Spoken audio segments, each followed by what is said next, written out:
আর আজকে জুমার দিন আমারে 2 রাকাত জুমার নামাজ পড়ার সুযোগ দে।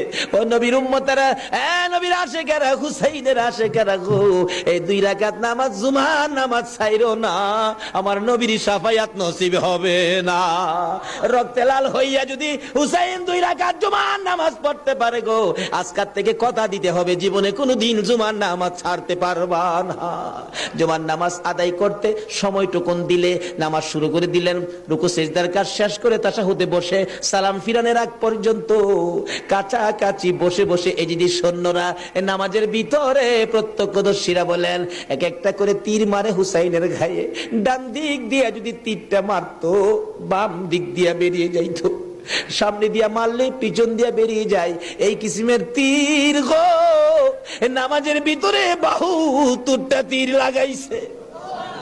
হুসাইন সালামটা ফিরাইয়া